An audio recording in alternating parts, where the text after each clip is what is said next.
Bang, ini saya juga sebenarnya banyak bertanya-tanya tentang ini, tentang Islam, dan teman-teman tidak banyak juga, tidak sedikit juga yang berpikir bahwa masuk Islam itu yang seperti yang banyak ustadz-ustadz biasa ceramahkan. Apakah memang kalau kita sudah mati nanti, terus nanti dijanjikan apa ya 72 bidadari ya itu Ya, sering bertanya-tanya bang. Mohon anunya pan. baik saudara. Anda lahir, kita seorang laki-laki lahir dari rahim ibu. Keluar kita dari rahim, kemudian beranjak anak-anak, menjadi remaja. Masa remaja kita itu bervariasi. Ada yang usia kelas 5 SD udah mulai jatuh cinta kepada wanita. Awalnya anak-anak kita dan kita sebagai anak akrab dengan orang tua. Oke? Akrab intim dengan orang tua. Begitu mengenal cinta, ada ketertarikan kepada wanita, segala-galanya berubah. Oke? Yang ada dalam benak kita yang bisa merusak ibadah kita, yang bisa merusak semuanya, wanita. Wanita yang membuat laki-laki itu kehilangan dunia awal. Laki-laki seketika menjadi seorang yang hebat dikarenakan oleh wanita. Laki-laki rela kemudian meninggalkan kampung halaman karena wanita. Laki-laki bisa melakukan apa saja karena wanita. Hari ini dia ibadah, besok dia ingkar. Hari ini dia ibadah, besok dia murtad. Hari ini dia melakukan apapun demi untuk wanita. Wanita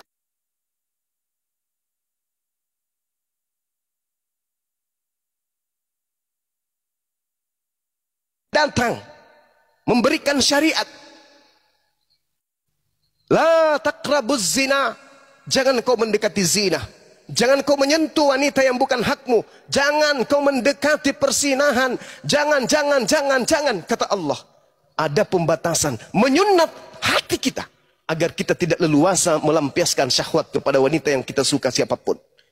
Oleh karena itu Allah menjanjikan. Kelak kalau kau menjaga dirimu menjadi seorang muslim. Engkau akan mendapatkan 72 bidadari. Apa bidadari itu? Pelayan. Bukan pelayan yang seperti dalam pikiran kita pelayan seks. Tidak, pelayan.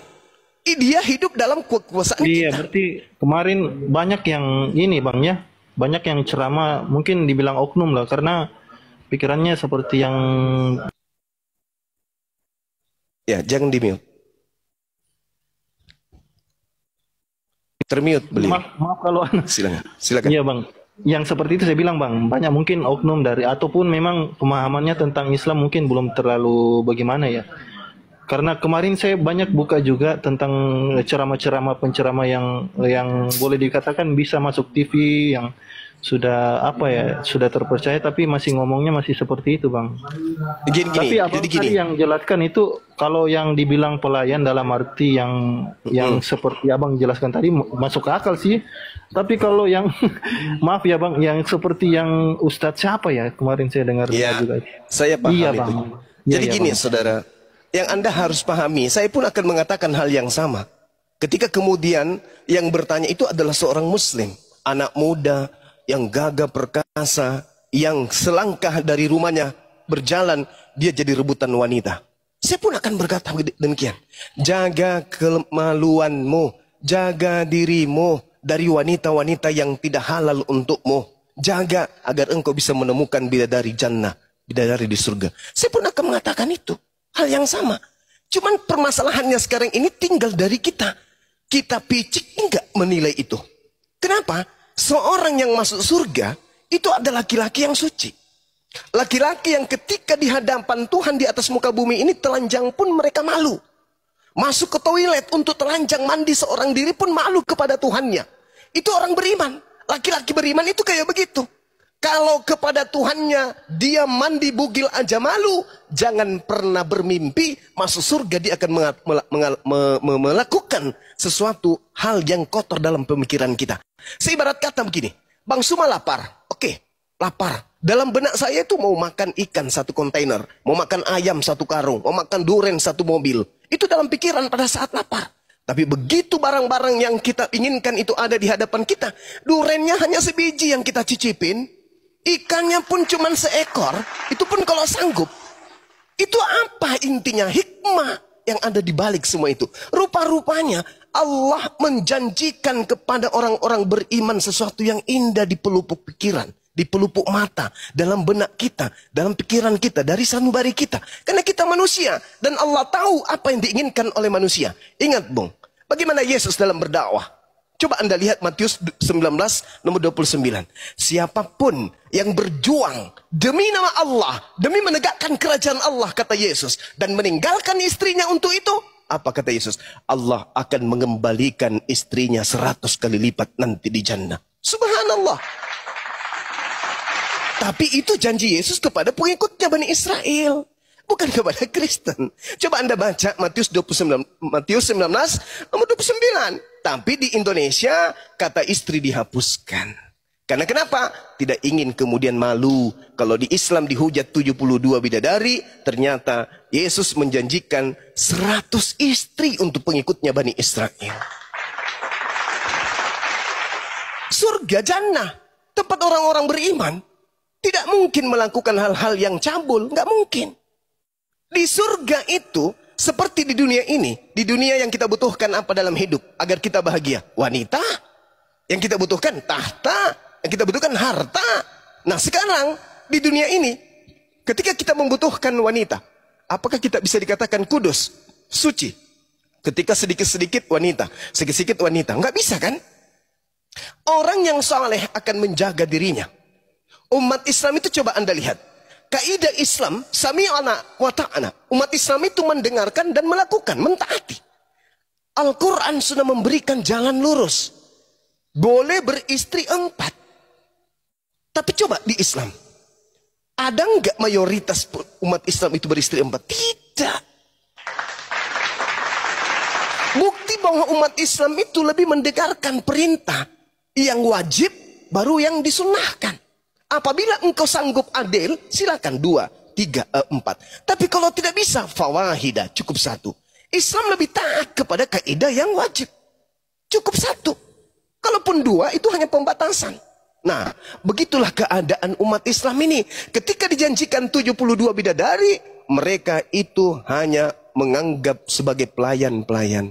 Toh, seorang laki-laki di dalam Al-Quran diperintahkan, ya ayyuhalladzina amanu ku anfusakum wa ahlikum nara. Wahai laki-laki beriman, jaga dirimu sebagai seorang suami, jaga istrimu agar menjadi istri yang soleha, jaga anak-anakmu supaya mereka menjadi anak yang soleh dan soleha. Lengkap bukan? Ketika itu berhasil, Allah kemudian memasukkan manusia ke dalam jannah bersama dengan istrinya, bersama dengan anak-anaknya yang soleh dan soleha. Apakah mereka kemudian di hadapan istri yang ingin melakukan sesuatu yang bukan miliknya? Tentu tidak. Maka kalaupun itu terjadi, halal hukumnya. Kenapa? Karena Allah yang memberikan dan menyiapkan pelayan-pelayan 72 bidadari yang cantik. Cantik. Laki-laki mana yang tidak suka dengan wanita cantik? Itu munafri.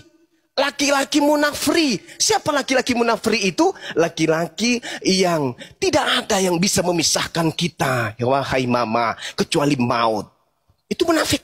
Begitu dia keluar rumah, tinggal mampir di apotek, beli apa? Kondom. Mau ngapain? Mau ngapain? Untuk au-au bersama dengan wanita yang bukan istrinya.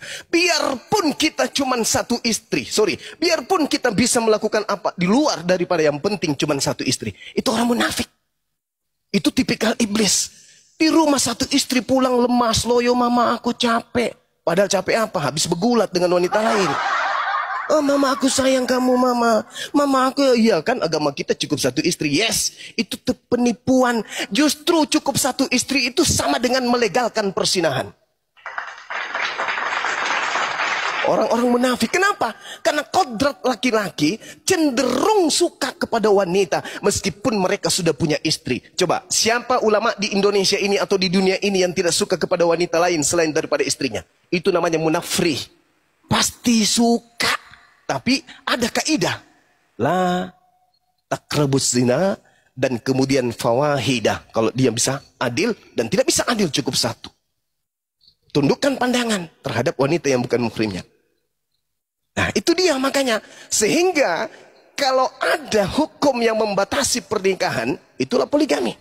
Kalau ada sebuah keyakinan tidak membolehkan poligami, berarti itu sama dengan melegalkan persinahan secara sembunyi-sembunyi. Sekarang manusia berakalnya begini. Karena kita ini hamba Tuhan kan. Kristen mengaku hamba Tuhan. Kami umat Islam juga mengaku hamba Tuhan. Umat Islam boleh beristri. Ketika saya punya istri satu di rumah, kemudian saya suka kepada wanita, dan wanita ini juga suka sama saya, maka kami menikah. Persetubuhan kami halal. 2 istri, persetubuhan halal. Kalau di Kristen, istri ada di rumah. Keluar rumah dia suka kepada wanita lain. Wanita itu juga suka sama dia. Bagus kalau bukan istri orang. Tapi karena cukup satu istri, dia nggak boleh menikah. Tapi ada daya tarik. Laki-laki tertarik, wanita tertarik. Dia berada pada kamar hotel berdua. Kita nggak boleh ngapa-ngapain loh. Oh nggak apa-apa, yang penting kita jangan menikah. Apa yang terjadi? Apa yang terjadi? Mau menikah nggak boleh, cukup satu istri. Apa yang terjadi? Zina. Saya Putri Sion, Paman. Zina. Zina yang terjadi. Nah sekarang pertanyaannya adalah, satu istri tapi berzina, bagus mana? 2 istri tapi halal, bagus mana? Jawab, bagus mana? Satu istri tapi berzina, 2 istri tapi halal, bagus mana? Ayo, ayo, ayo. Bagus kayak Putri Sion. Yang dibawa wanitanya nggak berani 2 istri, nggak berani seperti itu. yang ngentik 2 dibawa laki-laki semua. Berarti lebih cinta manusia daripada Tuhannya. Berarti wanita yang dibawa masih lebih cinta kepada jasad manusia yang bisa kentut, bisa bisa membusuk daripada pencipta langit dan bumi yang telah menciptakannya. Subhanallah. Wanita soleh, ketika melihat suaminya cenderung melakukan persinahan terhadap wanita lain, buka diri untuk berbicara, ayah, ya ibu, aku melihat ada gejala yang tidak baik. Kelihatannya ayah libidonya lagi naik, kena puber 2 kali. Ada kecenderungan. Wanita mana yang telah mengalihkan perhatianmu dari kupah? Tuh buka diri. Ini loh ma, aku jatuh cinta sama ini. Sama siapa? Ini. Panggil. Cerita. Itu baru wanita soleh. Jangan sedikit-sedikit pulang cium parfumnya suami. Siapa rambut ini? Siapa ini? Itu bahaya juga. Rambut. Jadi kayak gitu. Karena kita menginginkan kehidupan di jannah, bukan hanya kehidupan di dunia. Kenapa demikian? Ketika kemudian suami meninggal, toh tidak ada istri yang ikut menguburkan dirinya. Kamu tidak boleh dimiliki wanita lain. Kamu adalah milikku selamanya. Begitu suaminya meninggal, nikah lagi dia di belakang. Parah kali, bah. Jadi kalau istri, suami membuka ruang untuk membuat pahala yang lebih banyak, lebih besar, silakan. Tapi itu sulit. Suami sulit untuk menemukan level itu. Karena suami itu harus benar-benar soleh. Suami itu harus benar-benar adil, matang, ya, dari segala hal. Kayak gitu. Saya aja belum sanggup. Satu aja saya belum. Silakan.